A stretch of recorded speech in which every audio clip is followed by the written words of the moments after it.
what to look for in a prospect, the art of trading, and all about Dynasty. Ian Kahn of RotoWire joins us next on Beat the Shift.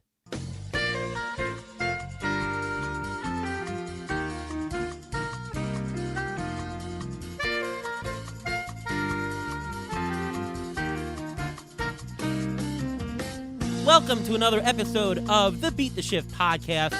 I am your host, Ariel Cohen, and with me as always, Ruvain Guy. How are you, Ruvain? I'm doing great today. How are you? I'm doing great. Getting to the holiday season through it. Any special plans, Ruvain? Not really, just hanging around with the family, nothing special, with COVID and everything. That's, I guess, what basically everyone is doing or should be doing. Yeah, same here. But, hey, listen, the baseball season is going to creep up soon, and the draft season, the prep season, that's where we're all about. So we've got a great guest today. He is a professional actor. He's been on a number of television shows such as Dawson's Creek, Sex and the City, and Turn Washington Spies. Yeah, he played General George Washington in that show. But more importantly for us, he is an analyst over at RotoWire, where he does their Dynasty rankings, and he is a big part of the Under the Radar podcast on The Athletic, as Nando DeFino says there. Welcome, Ian Kahn, to the show. How are you, Ian? Thank you. Thank you, Ariel, and thank you, Ruvain. A real pleasure to be on with you guys. Oh, our pleasure for having you. Yeah, and we jump right into it on the show. So in our strategy section tonight... Whoa, hold on. I just want to make mention of one thing. So I've been fortunate to be in Tout Wars for the last 2 years, and I just want to say that in this past season, I was actually the defending champion for the head-to-head, and Ariel came into this league. I think he was in the draft and hold last year. And Ariel came into the league and did a fantastic job. And we were really, I would say, myself, you, and Andrea were battling it out for first place to win the championship. And I kind of had it for most of the season until the very final week, where you came back and had a phenomenal, actually you had a phenomenal last 2 weeks. My team was sort of just like running out of gas, injuries here and there. And we ended up the season tied. But by virtue of you having more points over the course of the season, you were the champion this year of Tout Wars head-to-head. And I'm going to take this moment. I publicly congratulated you on Twitter, but I'm going to personally, and I personally congratulated you, but now I'm going to personally, publicly congratulate you on your podcast for a great season. And yes, heartbreaking for me, no doubt. It would have been great to go back-to-back in my first 2 years. But I will take second place this year and tip my hat to you for a great season. So congratulations. Oh, thank you very much, Ian. I really appreciate that. And it was a really great league. I very much enjoyed it. You never know when you're starting a new league and with the players there, but you were a great foe and nemesis there, and I can't wait till next year to do it all again, Yeah, absolutely.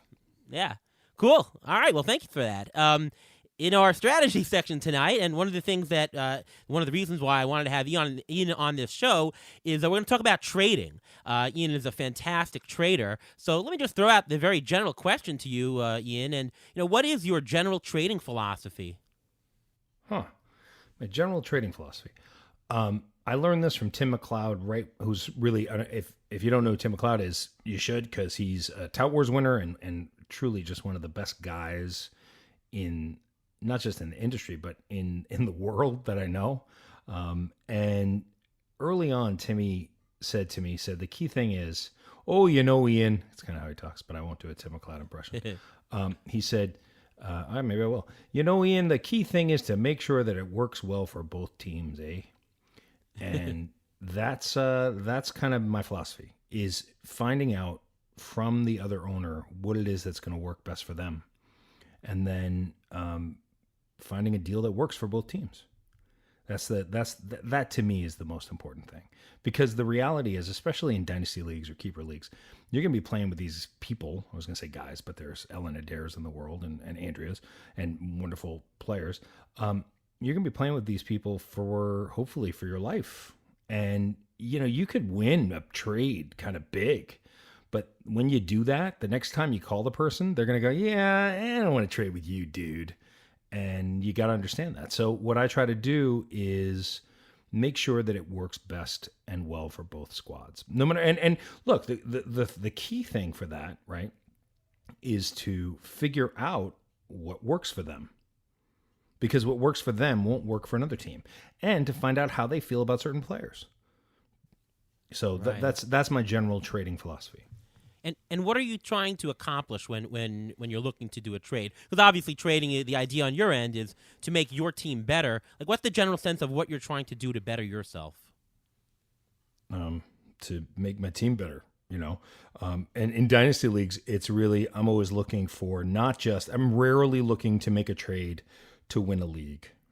That's dangerous, right? So in one of my dynasty leagues, there's a guy named Alex Cushing who I play against, and we've been going back and forth winning the championship for the past, I think, 6 years. And I did, my partner, I brought Robert Mershak in as a partner this year, which was fantastic. He's a great guy. And we had a really big lead going into August. I mean, we were rolling, but then it got known to me that Max Scherzer was going to become available. And it was known to me wisely by my trading partner that my the guy we were fighting it out for the championship was calling about him. So that's a situation where sometimes you can like the Yankees Red Sox, where it's like, I don't want to let the Red Sox get him, I don't want to let the Yankees get him. Like, that happens, but rarely do I like making trades like that. We did make the trade. It ended up being not a great trade, but we ended up holding. Our team just was in a 60-game season. It's a sprint as opposed to the marathon, which was fun, by the way. It was fully enjoyable. So we didn't actually need Scherzer, but we ended up giving up a lot for him, a good amount. I don't remember exactly. It was like Daniel Lynch and Riley Green and Michael Brantley. I mean, it's sort of, I think there was another piece too, and maybe a pick. And I don't love those trades. I like off-season trades better. Though, when I am, if I take over a team or join a team, like Steve Gardner invited me to join him as a partner in XFL. And so we're doing a little bit of a rebuild on it. That's when I like in-season trading the most, when you're trading with somebody who they're trying to win, and Right. and that's the time to really work people against each other. You're Ron Chandler, you're trying to win the championship. Brian Walton, you're trying to win the championship. Who wants to win the championship? Well, do you want Yu Darvish? Because this is what it's going to cost if you want him. So there's fun to be had there for sure. Do you play other owners against each other in that type of scenario? Subtly, yes. You can't really, yes, sure. If you're doing it right, say this person's trying to win the championship, you're trying to win the championship. I'm going to be the eight. What I like to say is, and because it's true, is my goal here, I'm not going to win the championship this year in this league. My goal is to be the agent of the champion. And in the process, set us up for the future to be in that position that they're in now. So, Ruvain, you and I play more in redraft leagues. What is your trading philosophy in general, and how do you look to make your team better in an in-season context? Basically, I'm trying to find the weaknesses of my team and see what I can trade, because a lot of times people will overpay for certain values that they need. What I do is I try to look at each team and see if what they have in excess is what I need, and see if my excess is what they need. That way it makes us much more compatible, and we're actually able to come to terms with the trade a lot easier. I tend to not trade a lot when I'm in a league, only if I see that it's really going to help me a lot, because usually I'm very comfortable with my draft, and I'm going to usually live and die a lot with my draft. That's not to say I'm not going to trade at all, but I know, Ariel, you're a lot more of an instigator for trades than I am, so I'm going to defer to you on this. Well, I'm always looking to get the best value of my team, obviously. I'll tell you what I do in terms of the two things I think of in a midseason trade is, one, I want to just extract more value. So I'm trying to trade from a surplus on my team, either statistically or positionally. Maybe I have a guy on my bench who I can probably slot into my lineup, but I might want to fill in another hole in my lineup that somebody else might have for me. And the other thing is I like to trade for what's called marginal categories. A lot of people make the mistake in a league of looking for just raw deficiency, meaning, I don't have a lot of home runs, or I have too many stolen bases. But it's not about the total quantity of what you have. it's about the marginal quantity. You have to see, especially in a roto league, where the pack is. Are you in the middle of a pack in a category, or are you far away? So if I trade for stolen bases, can I gain a couple of quick points, or am I so far out that it doesn't make a difference? Then I can trade, right? It doesn't matter if you're at the top or a bottom in a category. It matters how close the category is, and for those categories, that's the ones that you want. And for the ones where it doesn't make a difference what you do, that's the ones that you can get away with. So, Ian, a question to you that always comes up is 2-for-1 trades. And I know some people who say, I always want the 2 versus the 1, and some people always say, I want the best player in the deal, give me the 1 for the 2. Where are you on that general trading stance? Well, it depends. It just depends on who the 2 and who are the 1, right? Sure. And depends on the construction of your roster. If you've got guys coming off the IL and you need to make space, 2-for-1 is wise. But again, I mean, are we talking redraft or are we talking in Dynasty? I mean, we're talking about Dynasty today in the show, so we have you here. You might as well talk about that. Yeah, I mean, I made a trade. Robin and I made a trade the other night. It just sort of came together. And it's an interesting trade that's I like trades that are gonna play out over many years, right? Like there's a trade that Cushing made years ago where he traded young Josh Bell for great Jake Arrieta, and the league just went nuts. I was like, oh my God, how can you give him Arrieta for just Josh Bell? And then Josh Bell turns around, and obviously last year was a real struggle, but the year before, and then Arrieta was done, and it sort of looks kind of, like, well, looks like that trade worked out. So just the other day with Dean Peterson, who's another great guy, he traded Ohtani to us, Ohtani and some picks, some good, decent picks. God, I think there was another piece in there. I can't remember now. That's too bad. I mean, we're talking about days ago here, and I can't remember. It's just I'm also doing a NFBC, and we did the RotoWire magazine draft. So there's a lot of players running around in my head. But I know that the main piece that went was Ohtani. Okay, great, found it. So we traded Tommy Edman, who Dean wanted for multiple eligibility, Lorenzo Cain, and Leody Taveras, who is the piece that I'm sort of wondering how that's going to play out, for Shohei Ohtani and a guy that I kind of like in Jamer Candelario. And we also got a couple of picks. Now, why? Why did that trade? Someone called me and said, Jesus, I can't believe he gave you Ohtani. It's like, well, if you look at the construction of his roster, he had Reyes, Franmil Reyes, and Ohtani, right? So he's got 2 util guys, and this is a 1 util league. And that's what you're looking for if you're really paying attention. So as soon as I saw that, I went, you know what? I want Ohtani. I want us to have Ohtani. Because, first of all, Ohtani's fun. And fantasy baseball should be fun. And there's also a tremendous amount of upside there. Leody has great upside. But we made the deal. Happy to take Candelario back for Edman, who was backing us up at third and second and short and outfield. Kane was sort of an extra piece. But the thing about Ohtani is what I'm betting on is that he becomes either a pitcher or a hitter. Because in Roto weekly leagues, which is what this is, Ohtani's a pain in the ass. Yeah. Because you don't have any place you can play him. But if he becomes, I watched some film because that's how I play the game, and I watched Ohtani pitch in 2000 and, it was 18, right? Yeah, 2018. Man, that stuff is nasty. Like, he was so bad last year on the mound, 2 starts, like got through 3 innings, like I think he had like 7 walks in one game.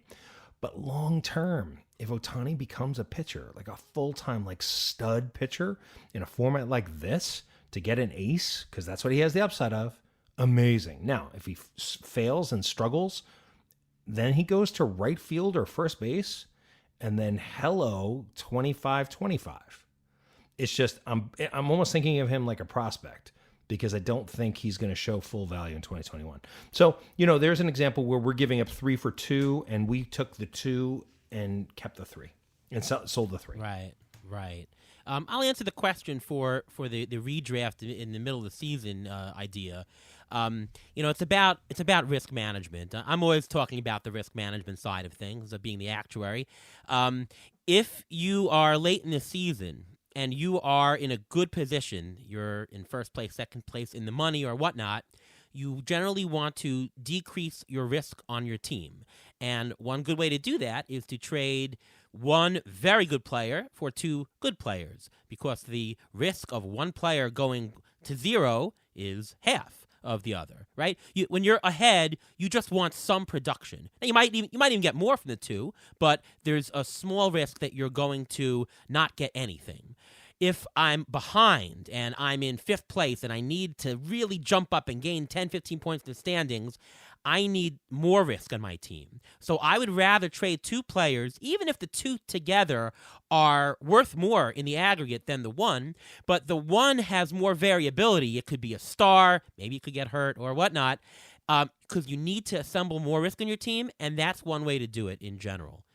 Anything to add, Ruvain?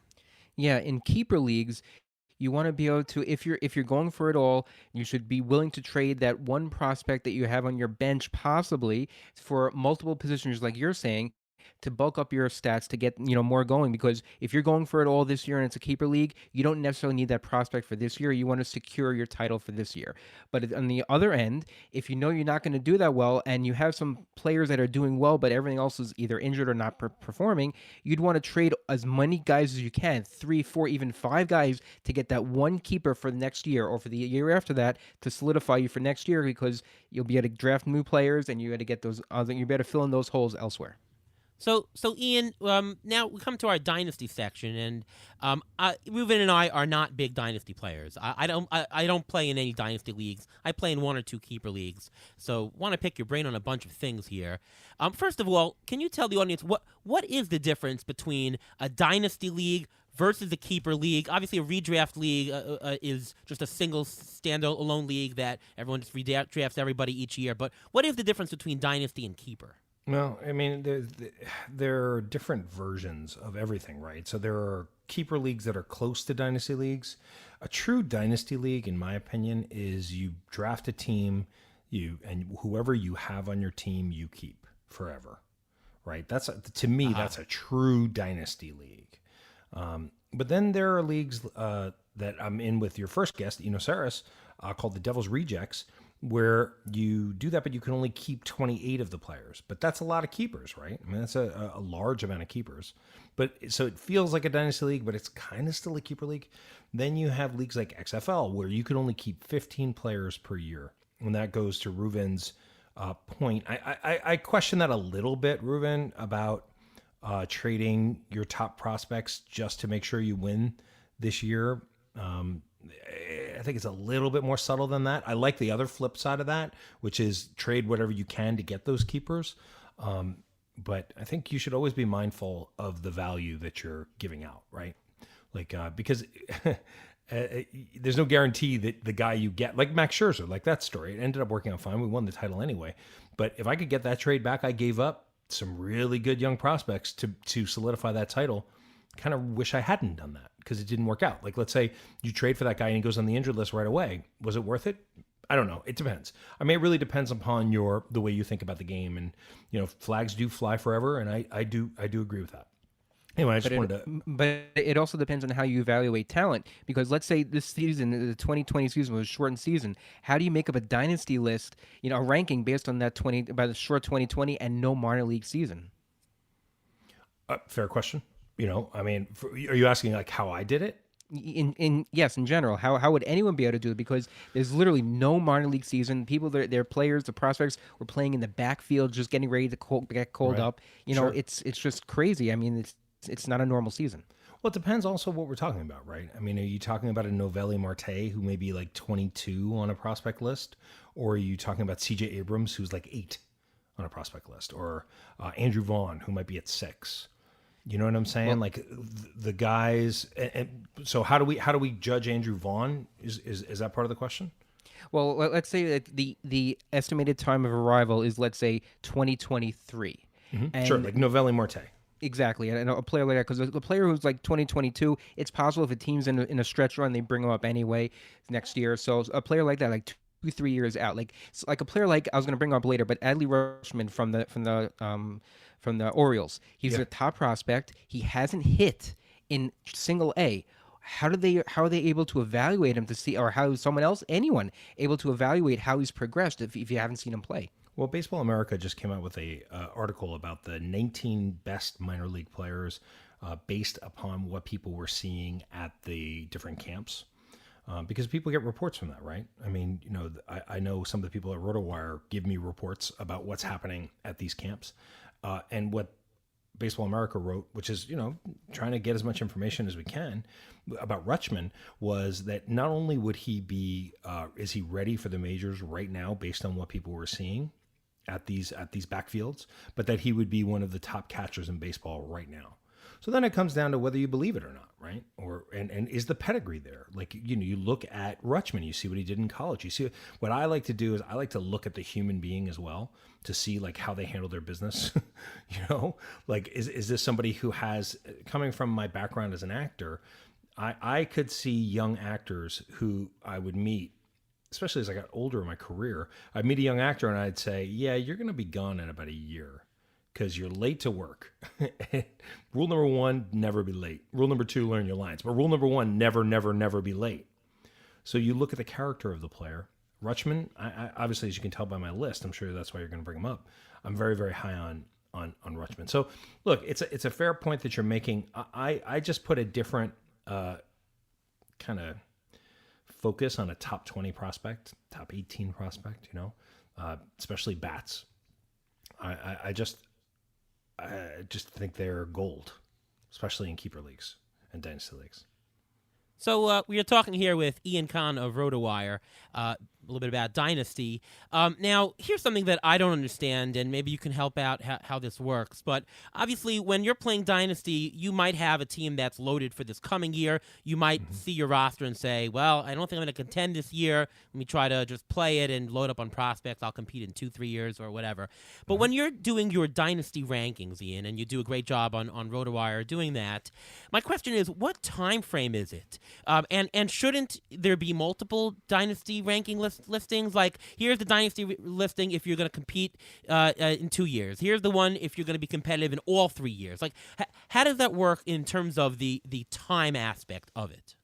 Sure, that's a fair question.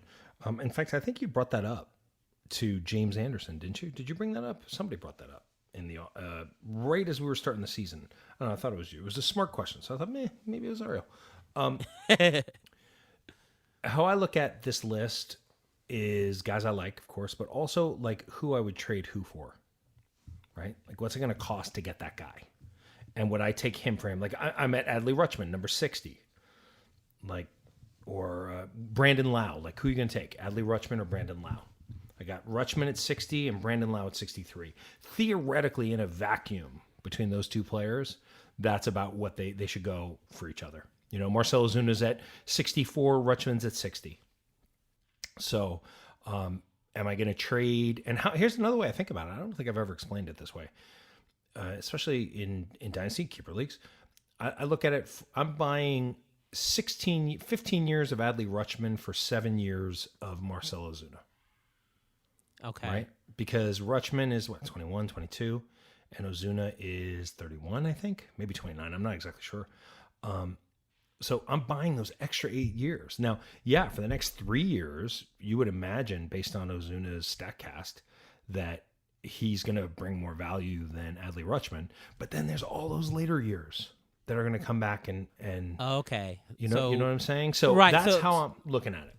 So what you're saying basically is that pretend that you have a guaranteed contract to each player for $1 a year, but you get to keep them forever. So it's the compilation of the future value of players, period. Is that basically what it is? Kind of. I mean, it's present value versus future value. Right, right. It's sort of actuary.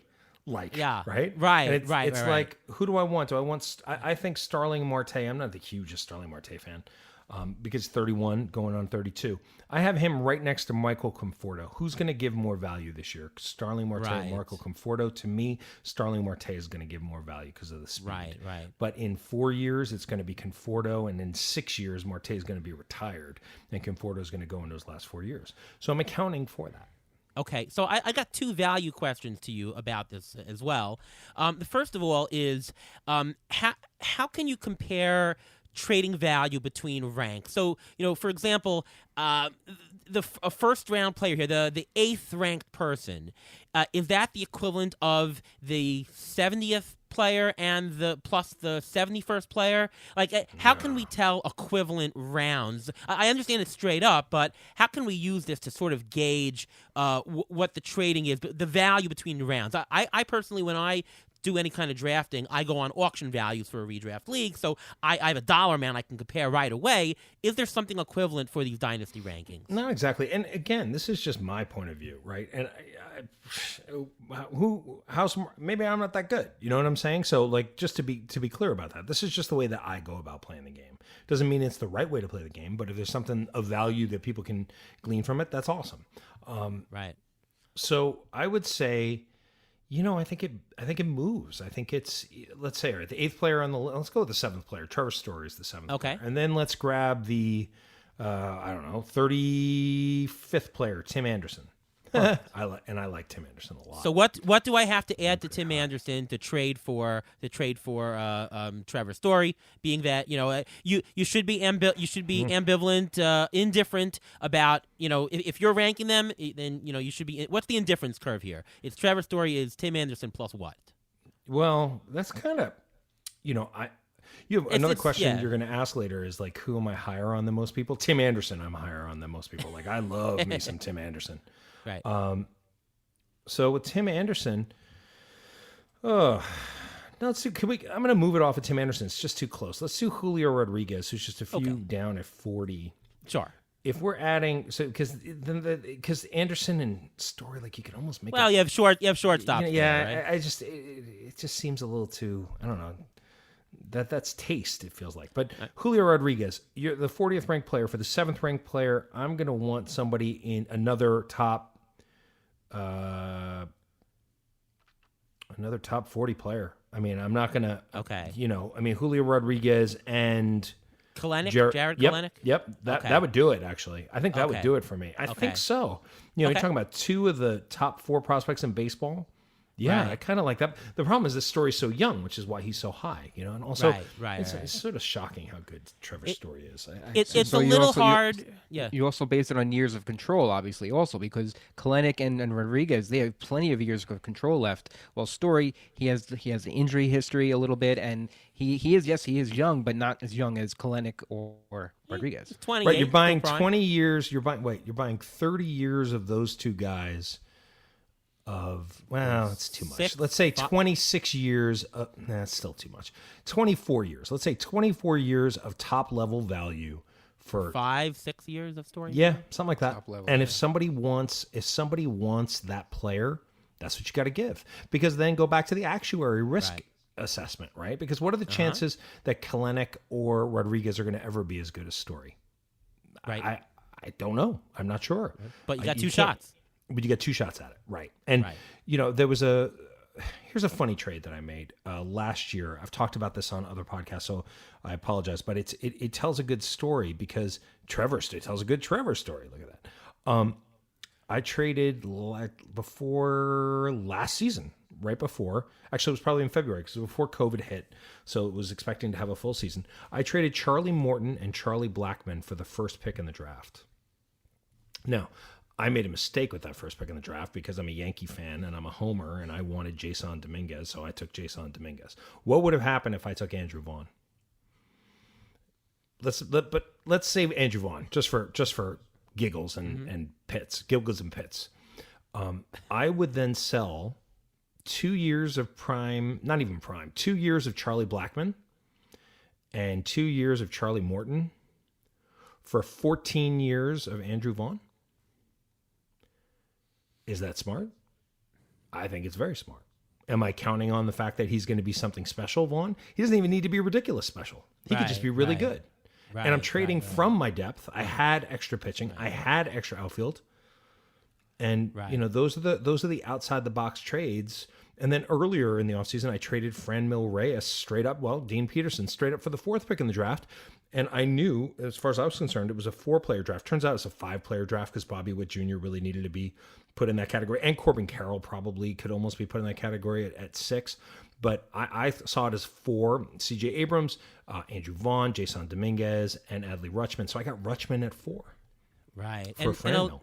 And a lot of these questions, of course, are what do you in a vacuum here. But obviously, the fun about Dynasty is that you're now interplaying with, well, I have a chance to make it this year, so I'd like to front load the years, as opposed to, well, let's go for I have nothing to do this year. Let's go for talent down the line. So that's really the fun of Dynasty. Except don't go for this year in Dynasty. Never, never, never. Like I get into these arguments with people, and they say, I have really good friends, and they say, I play Dynasty. When I draft Dynasty, I draft to win the first year because that's what you should do. I play it like redraft. And you know what I say? You're playing the wrong game. How far ahead should you look then? 2 years, 3 years, 5 years? If I'm doing a startup Dynasty league, I'm taking all prospects, all young bats. I am totally punting the first year without question, and I'm acting as an agent. Then in mid to late April, what I'm doing is I'm finding the teams that have dropped out, who went for it in the first season. And what you need to have in Dynasty is you need to have a direction. That's the key thing, right? If you're doing it right. And that's when I start working teams off of each other. And I sort of say, look, I've got all these young prospects, young bats. That's what you need to invest in. You don't want to invest in young pitching because look at what happens to young pitching. Their arms are going to fall off. But young bats typically are going to work out, right? Right. Right. So I then trade, I've got 25 prospects, and I can trade one of them, one great young bat. Years ago, this worked 2016 when Alex Bregman first came out. I remember in this league, I drafted I drafted all prospects, and then the 18th round, I grabbed Bregman. Then flipped Bregman 3 months later for Chris Sale, straight up, because Bregman had just come up. Because there's nothing more exciting in a dynasty league than when your player comes up. There's no better time to sell a player than when the day they come up. Because look at Joe Adell. Last year at this time, Joe Adell was the hardest player to get in dynasty, period. Well, that's silly. That's not right. But one of the hardest players to buy in dynasty. We did a whole episode, Nando DeFino, Derek Van Riper, and I on the Athletic Fantasy Baseball podcast, which you should check out every Wednesday. It's a lot of fun. We did a whole episode. Nando's like, could there be somebody who's harder to get than Joe Adell? Well, now, could there be somebody easier to get than Joe Adell? No, obviously there are easier players to get, but boy, that value has dropped.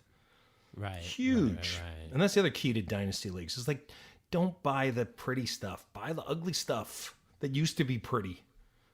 That's also true just in fantasy baseball. All right. Sorry, it's a little. No, this is fantastic stuff. Stuff that you can't get anywhere else, but you can get it on Beat the Shift here.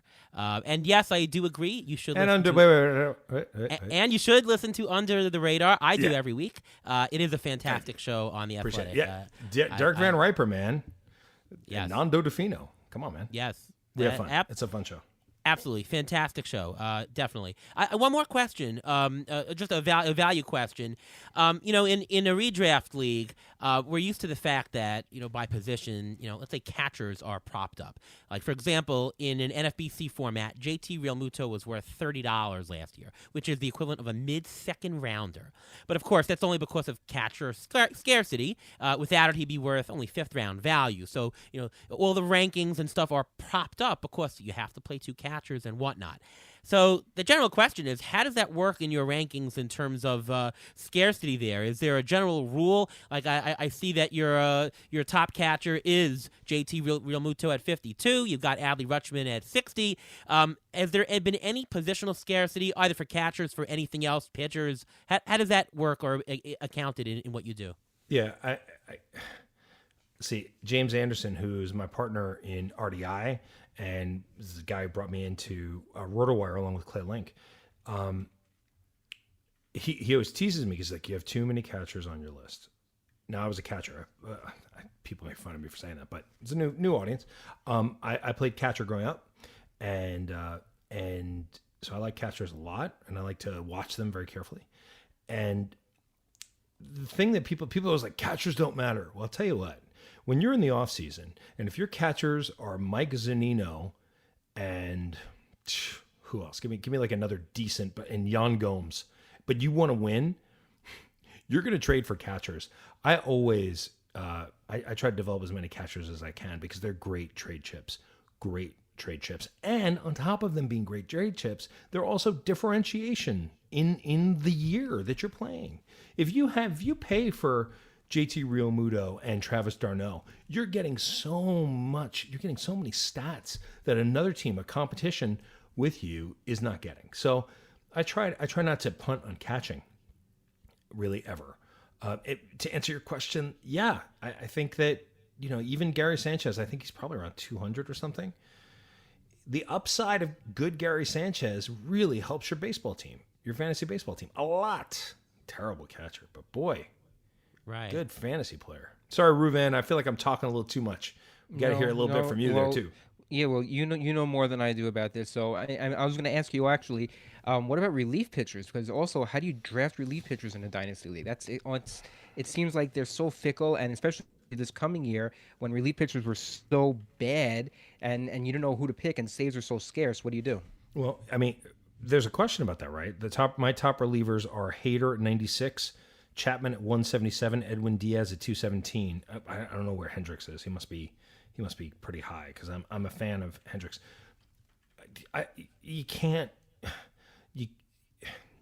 Closers and dynasty go together bad. So you should be buying closers off the wire as much as you can.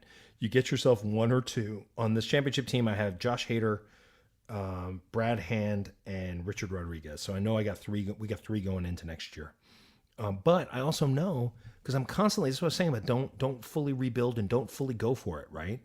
Because I can sell a nice prospect for a hot closer in May or June. And not too high of a prospect. Should be a top 60 prospect, top 50 prospect from a team that picked that reliever off the wire, and then you go from there. Guys, I don't think investing in closers in dynasty leagues makes a tremendous amount of sense. Like you say. Right. So let's get to some of who you are higher than other people in the industry. Who are you lower than in terms of dynasty players? Could be prospects or not. I'm assuming most of the answers will be prospects here. But go for it.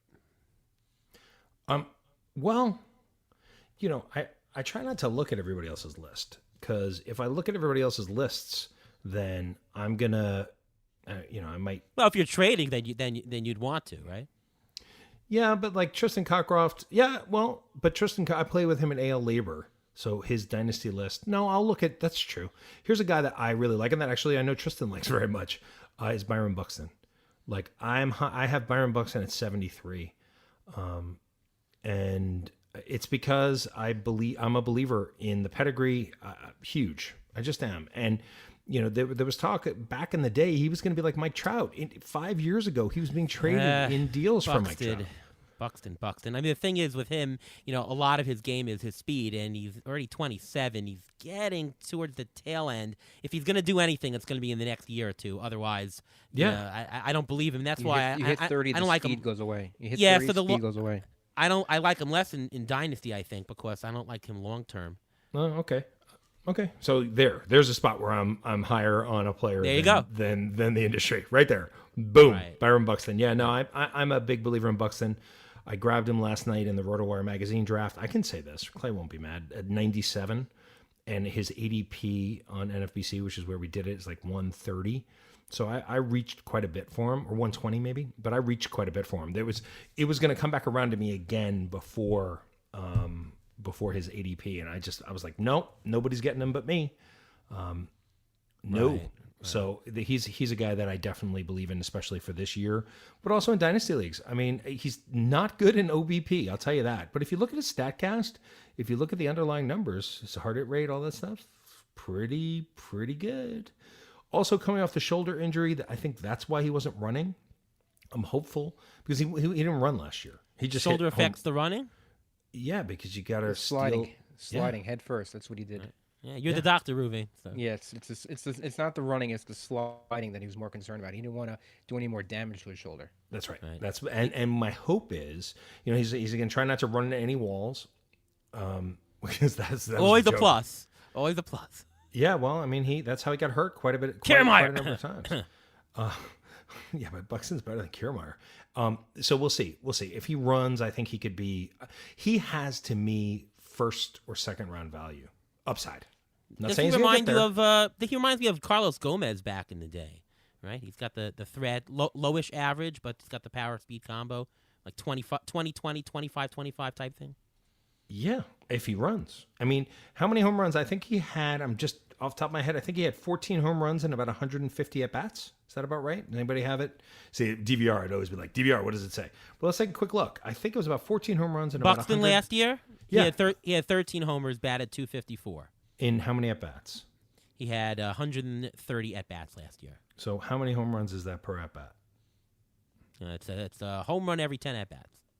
That's pretty So, good. That's a in a tease. six- That's a tease. That's what Could it be. is. It's 50 homers in a 500 at-bat season, right? Could be. Yeah. Could be a tease. But boy, there was a period of time there where he was doing it every Now, his homer to fly ball ratio, though, last year was 26.5. His average for his career is 13. So maybe there's a little bit of a jump, but I don't buy double. I don't fully buy that. So how many dollars do you think he's going to return next year? In a roto format? Yes, sir. Well, I haven't really done the ATC projections yet. Last year, he was I projected him for a $10 player, and he returned a nice $13 value. So I would probably guess somewhere around that range. I think the ATC long-term effect is probably good. So I'll go with $9 next year. I'll say that he probably won't steal. He'll steal more than he did last year. Not as much as you think. Power won't be as much as last year, but more than we thought. I'll go with $10 in a 15 by 15 team roto. I'll take the over on that. Is this a board bet now? I'll take the under because of injuries because walls keep going into him. Okay. All right. we'll see how it plays out. He could very easily be injured, but so clearly I'm much higher on Byron Buxton than the industry. Right. What about lower? Who's somebody that you don't like that everyone's gaga over? It's hard. I mean, here's a guy that I'm not high on for this year. That I'm not high on, but he's kind of shown not to be high on him, so it's not. I don't imagine, but JD Martinez is not somebody that I would have on any teams at this point. And my thinking on this, and it could be totally wrong, but you talk about Carlos Gomez, right? I use Carlos Gomez all the time in my head about baseball players because he was a guy who had great upside coming up, but then really struggled, like couldn't hit the ball, right? Between the ages of like 21 and 27. And he was like this tease. Also, he was a pain in the ass, but he was like this tease and he would go to different teams like, we can unlock him. Then he hits like 27 and all of a sudden, boom, right? Boom. Yep. He becomes Carlos Gomez. He becomes the top third round draft pick for the next 4 or 5 years, right? Sure. Then he hits 32, 33. His reflexes start to slow down a little bit and just falls right off the table. I mean, off the table he fell, right? Your beloved Mets tried to pick him up at the end. It just wasn't. You probably saw he didn't have anything left. Wilmer Flores cried, so it didn't go through. Right, but then he ended. Oh, up he on did. the He Mets. did. He did join the right? Mets. That's right. Yeah. He did. Yeah, For it like didn't the really work final out. hurrah or Yeah. the final the final goodbye. Yeah. So to me, guys like that who have like these really prime years but really struggle early in their career, that's what I see with JD Martinez. Like JD Martinez had some upside, went from team to team to team, right? He struggled here, got released. Who released him? I forget. Was it Detroit? No, I don't think Detroit. The Tigers released him first. They had him. No, sorry, Houston After had him. Houston, The Astros- Houston, the had him, Astros right? had And him. then he went to the Tigers, He scored was some traded big, a couple times. Yeah. and then he was great at the Tigers. Then he goes to Arizona, right, for like 2 months, Right. and was like exploded. And then he gets picked up by the Red Sox and becomes like the most dangerous hitter in baseball, or one of them, top 6 most dangerous hitters in baseball. Right. I just don't believe it. I think that I think it's going off the table now. I could be wrong. I could be a year ahead. I could be 2 years ahead. Shoot, I could be 4 years ahead. And everyone can make fun of me and say, wow, you were really wrong about that JD Martinez. But that's kind of my thing. Maybe in Dynasty, I can hear that. I kind of buying him for this year. I think that you and a lot of other people in the industry or the NFBC or whatnot are pretty low on him. He did bat only .213 last year, but he had the lowest BABIP of his career at .250, and he's a lifetime .340 BABIP player. If you look at his underlying stats, walk rate almost the same, strikeout rate almost the same, fly ball rate was higher than his normal, but his homer to fly ball rate was half of what it usually is. So I think it's a down year. He had some unluckiness. I think that he blames the video, that he didn't have access to in-game video. Maybe that's it. But just looking at pure regression, I think he's really the same player he was. I think he has a bounce back, maybe not to his lofty level of hitting 300 every year, but Steamer has him projected at 277, 35 homers. He's not quite Nelson Cruz, but I think he's more Nelson Cruz than Carlos Gomez. So I would take the over on you for JD Martinez. Well, what's his number for next year? How many dollars do you give him? Well, I don't know. Probably high 20s. If I would guess. High 20s? Yeah, high 20s. We're not talking about $30 anymore that I would have paid for him. But you're saying like 27, 28 even? Maybe $25 I'd pay for him, probably something around then. I wouldn't pay $25. That's what I would value at him. I would want to get him for 20 if he's going that low. Well, the problem is he only played 7 games in the outfield last year, so that the eligibility may be an issue. Do you want him clogging up your utility? Nah, it doesn't matter. We talked a little bit about last episode with Eno.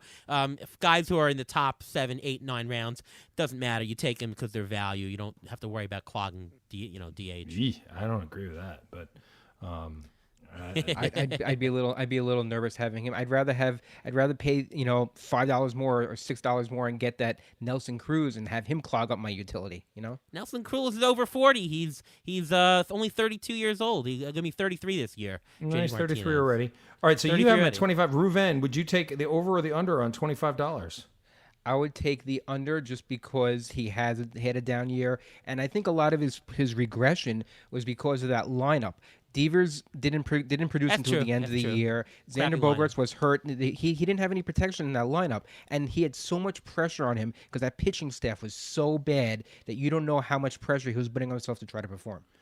I'll take the under on that $25, and part of it is the eye test for me. It's always the eye test, right? Because I watched him, and I'm really out on my own on this Babbitt business. Uh-huh. I saw him hit the ball not so hard a lot. I saw him look really frustrated a lot last year. I saw a guy who went from... his hard hit contact rate was 48%, highest of his career by far, and he hit 13.5... I'm sorry, I'm looking at Byron Buxton. Byron Buxton good. Had a good year. That's good. Let me look his up. That was the guy who I thought was going to be pretty good. Yeah. Sorry about that. Byron Buxton sounded very confident, though. I looked at him like, what the heck? Extremely confident. Looking at his hard hit, it was a touchdown, but not terrible. His barrel rate was same as 2019. So, and his launch angle was higher than usual. So maybe there was a little bit of a change in swing. It looks like there's a little bit of decline, but not enough to make me spiral and say he's done because he has a 213 batting average. I didn't say he was done. I just said that I'm lower on him than other people. That was the question. I have him at 106. I mean, Miguel Cabrera is done. I had to take Miguel Cabrera off this list. There's a moment when you're doing these rankings where like you take Albert Pujols off the list and it's like, oh. Sad day, right? Well, it's a noteworthy day. And also what I do is I've got my Google sheet, right? And I'll take them out of the top 400. And once they leave the top 400, like it's very hard to get back in. Not impossible, but at that age, very, very hard to get back in. Right. So talk a little bit about prospects. Let's go to Ruvain first. Okay, yeah. Let's see. We should do some board bets. But 25 to me is more of a borderline. It's a good over-under line. Ariel, you started with high 20s. And then we got to 25. 20s, right? Mid-20s. Yeah, well, mid-20s is 25. But I'll take the over on 25. Let's put it this way. There you go. Yeah, I think that's fair. I'll take the under.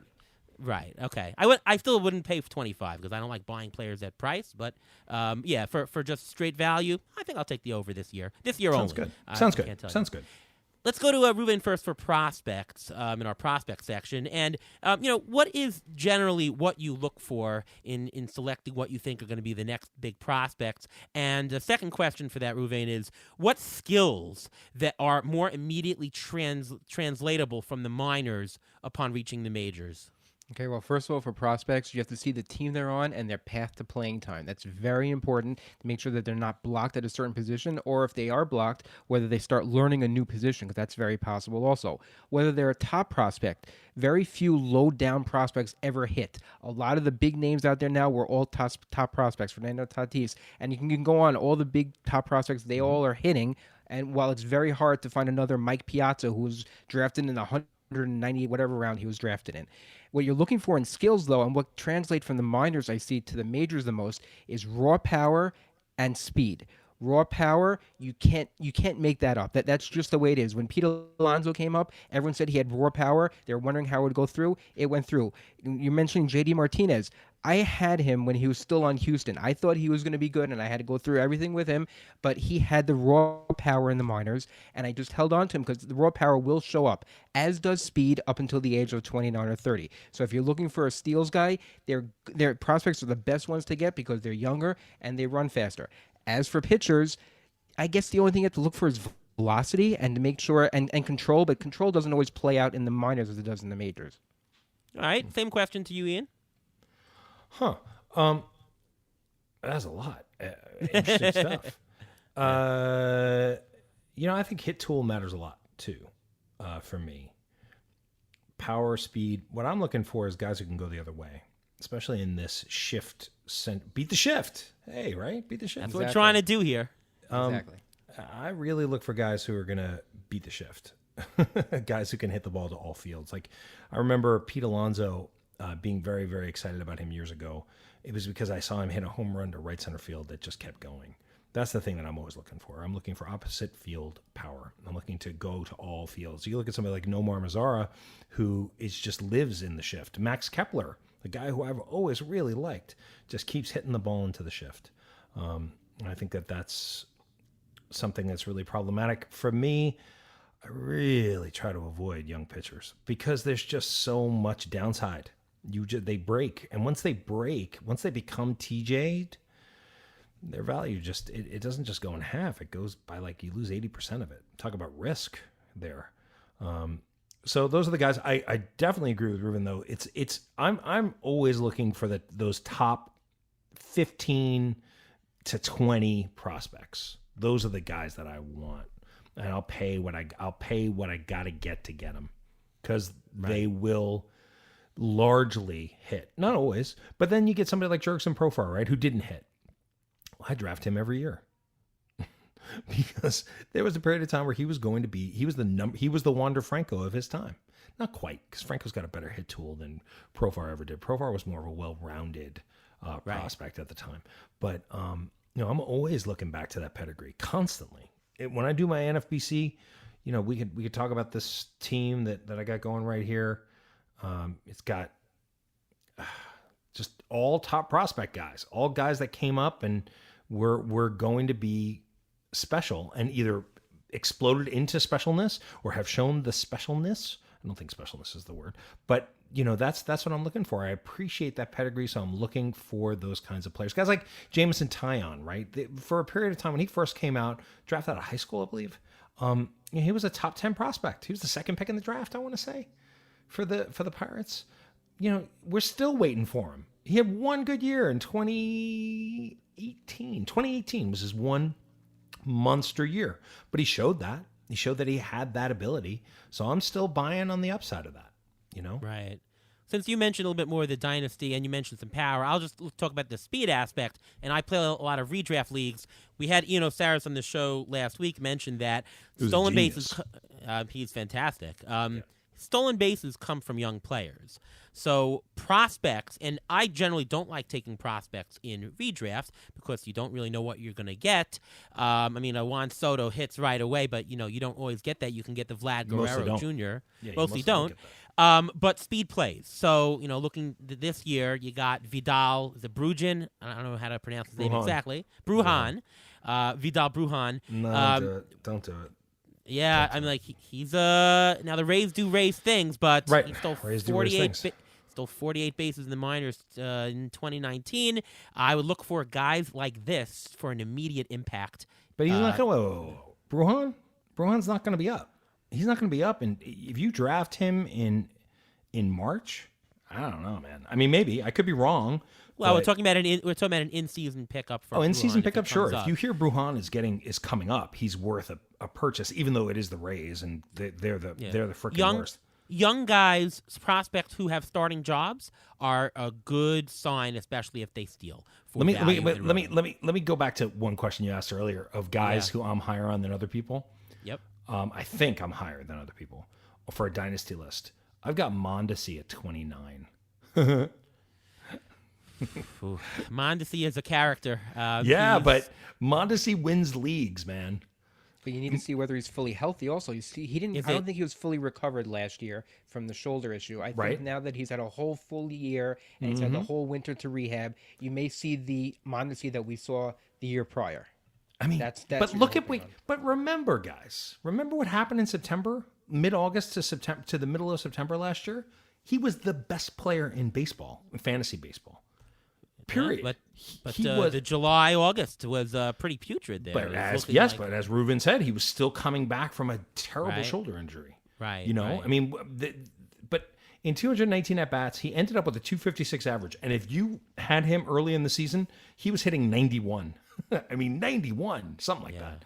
A lot of strikeouts. And you had to play him because he's always that threat to steal. You can't sit him, though. I sat him for his first big breakout week. Robert Mershak and I. That team obviously is a beloved team of mine because I talk about it a lot. But we have Mondesi on that team. We have Tatis on that team. We sat him that 1 week because we were trying to get average because we were running away with it, but we were trying to get average.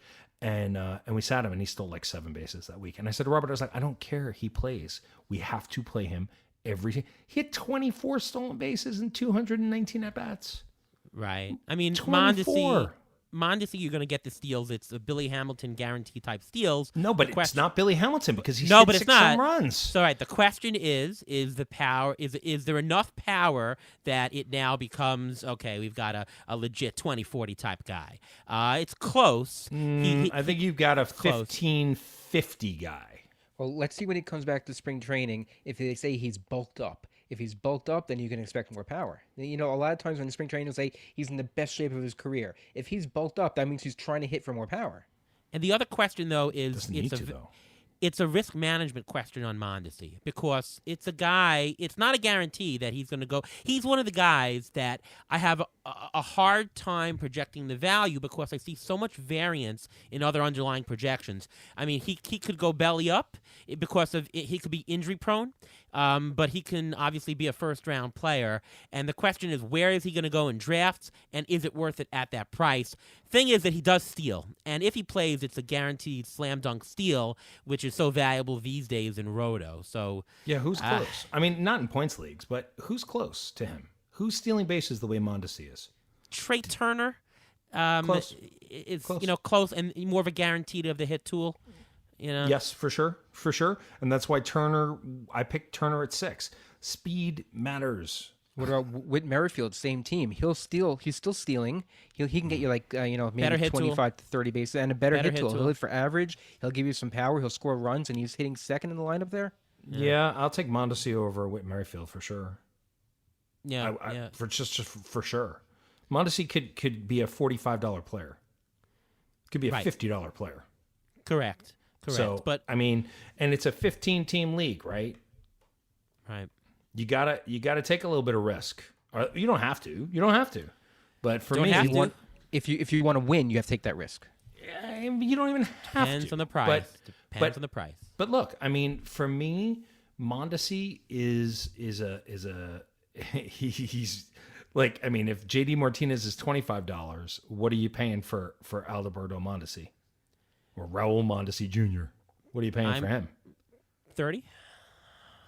Not even. I'd say also around 25 to 30, something like that.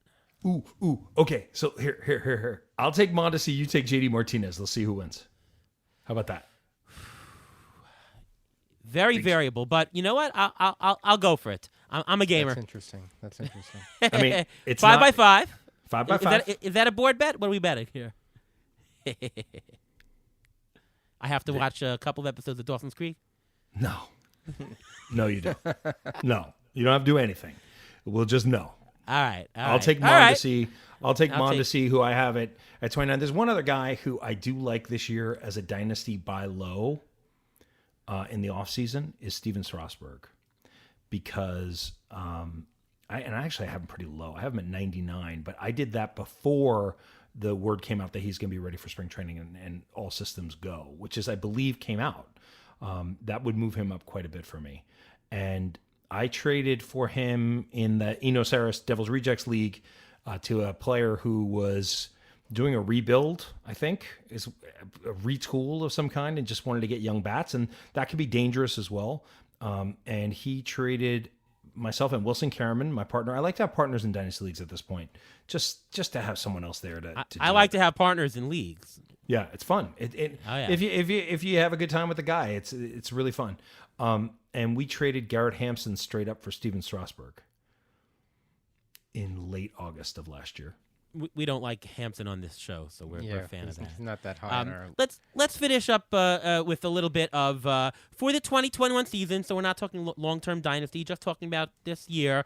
What are some key prospects to know who might be interesting or whatnot? Let everyone give one or two. Start with you, Ian. One or two. Okay. I'm going to say Alex Kirilloff in Minnesota should have a path to playing time. Dylan Carlson should have a path to playing time. Randy Arozarena, if he's not in trouble. Ke'Bryan Hayes, certainly. Though I don't buy completely what he did, but still. Hayes will be overvalued because he had such a great year last year. Yeah, that's the other thing. If I can just say, like, one thing I've learned is, like, try not to have too much fun in your draft, taking all the young guys. Like, just be smart about it. Don't, especially with young pitchers, just be careful. Like, don't bank your season on Mackenzie Gore, okay? Right. Or Nate Pearson. Like, let them do it for a minute. There was only one Jose Fernandez. They don't come up and do that very often. Although Sixto Sanchez is a guy that I'm avoiding. Why? Because I just think, I mean, he might explode and be like a top 15 pitcher, but right now you're paying top 22 pitcher price for him. He also could be injured really fast. Another guy, I worry about Wander Franco because of the Rays, but just drafted him in a 50-player NFBC draft and hold. And Jared Kelenic is somebody who... Here's why. Jared Kelenic. We don't talk about Kelenic on this show. Yeah, Jared Kelenic. Kelenic. That's a curse word. That's a curse word here. Jared Kelenic. I don't know if you guys remember this trade. There was this trade. We don't. There was no trade. It was Brody Van Wagener comes on, and he had a client in Robinson Cano who he wanted to bring to his team. And this is the ultimate. You're a Yankee fan bringing this up. No. So this kid, he was the 5th pick in the draft for the Mets, and Mets typically, they weren't drafting that fast. They got this kid at 18. Wagoneer, is that how you say his name? They should call him a name. Whatever it is. He trades Jared Kelenic. Yeah. And I think Justin Dunn went in that trade too, am I right? Yes, he did. Yes. And was there another pitcher as well, or was that it?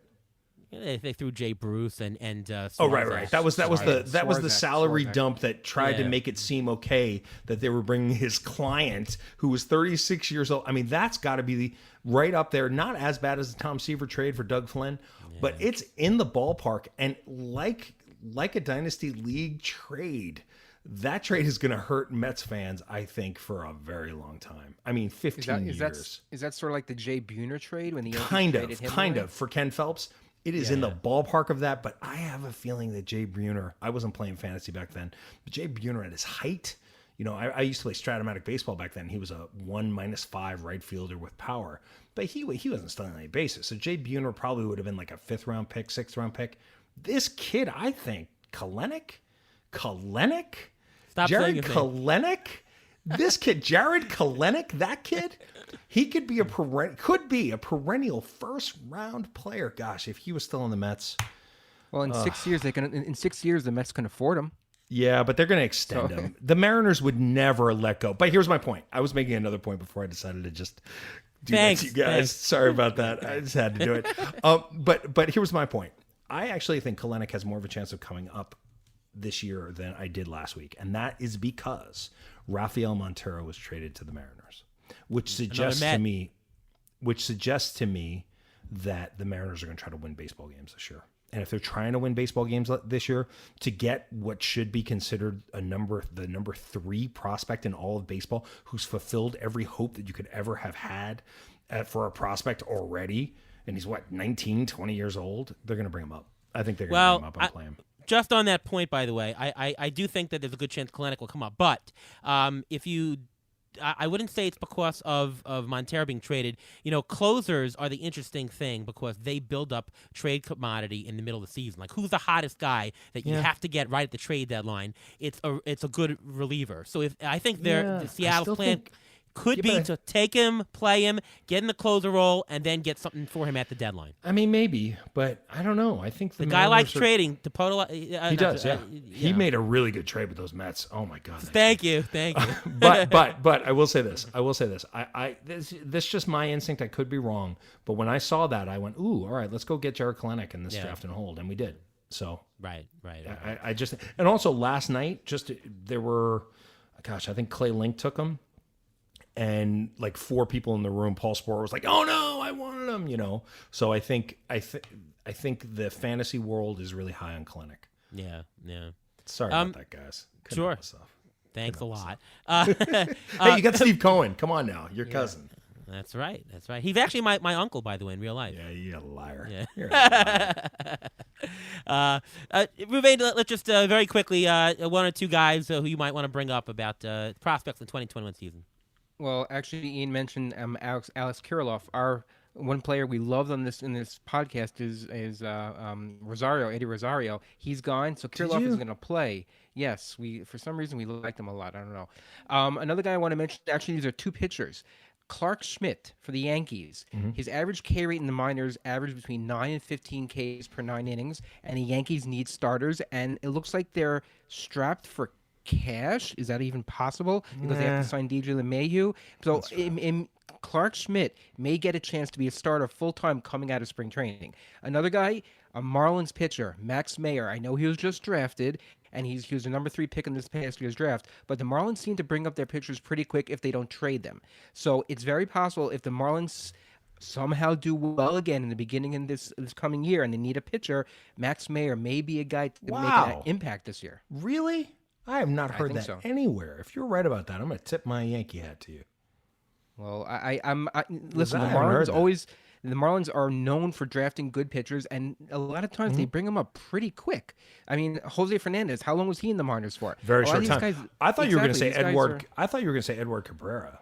I thought that's who. No, I'm going this year. I mean, the trend is draft people being drafted. They're in the majors next year, the year after. They want to get the talent out there. I mean, listen, if the Marlins aren't doing well, then he's going to stay in the minors and he's just going to play out and see how he does. But if the Marlins are even within a sniffing shot of getting a wild card, there's no reason why they wouldn't bring him up.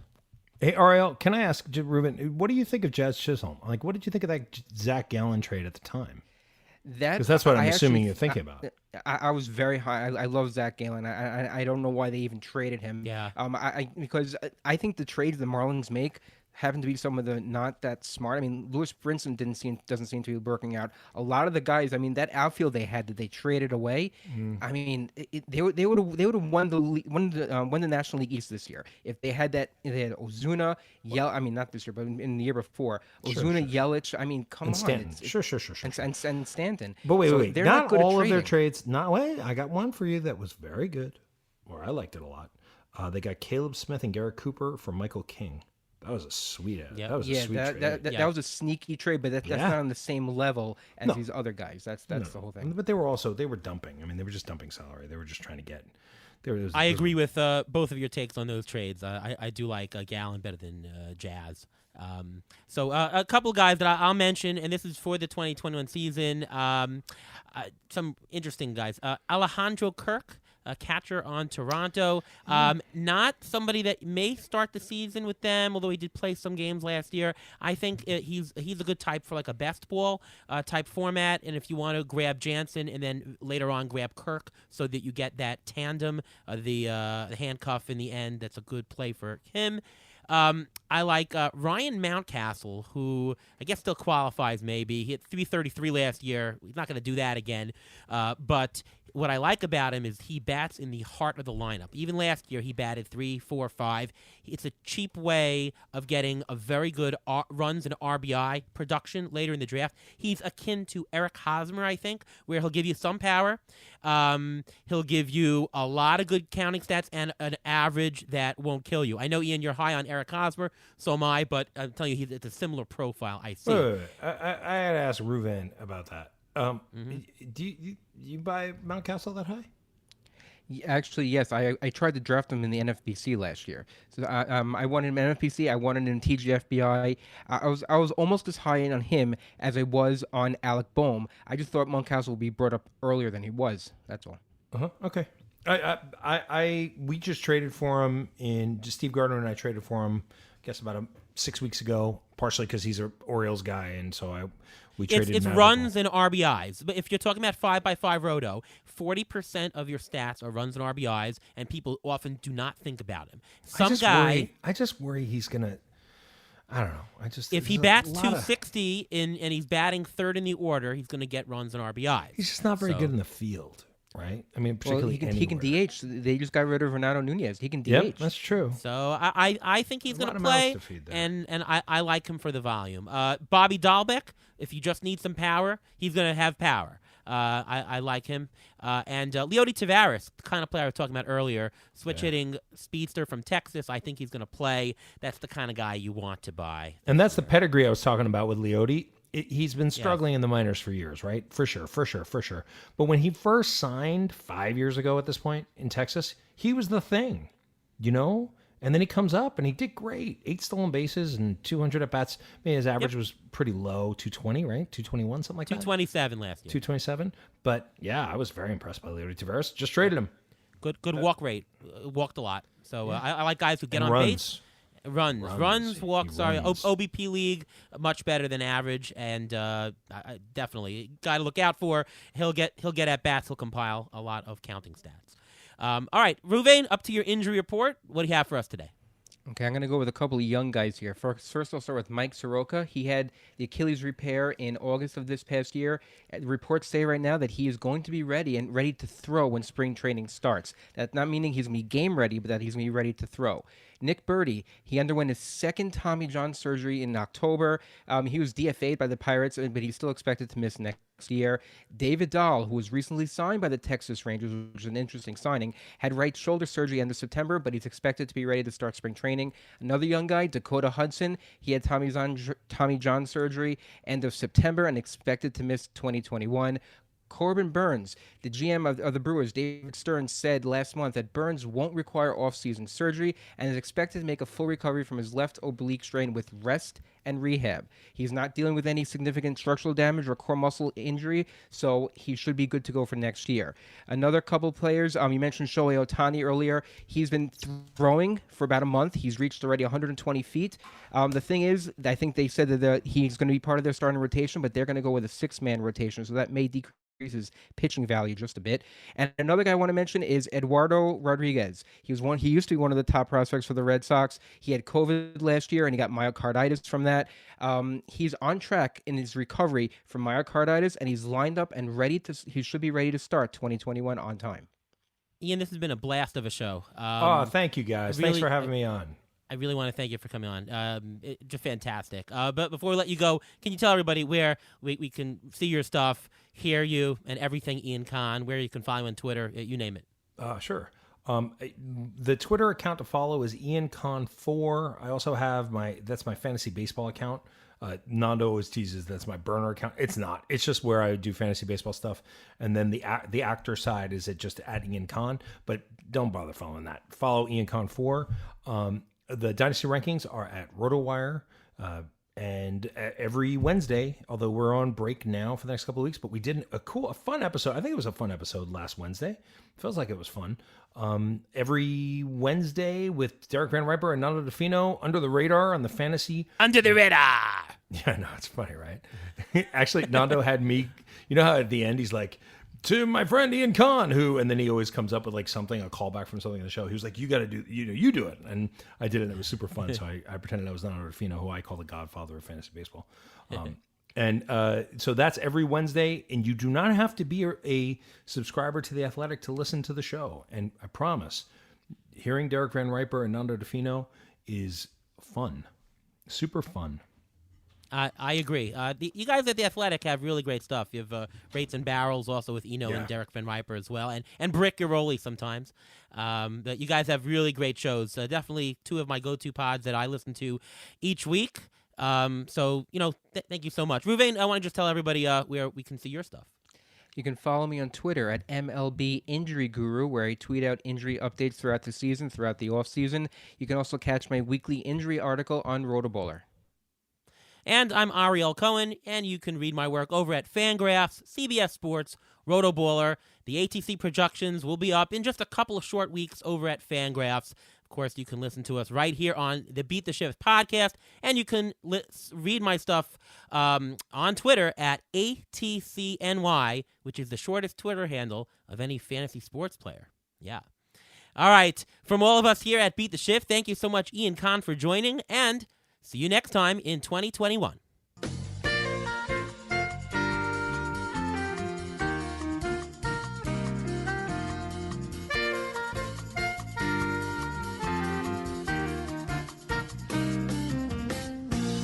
Thanks for listening to the Beat the Shift podcast presented by Fangraphs. Follow us on Twitter at beat_shift_pod.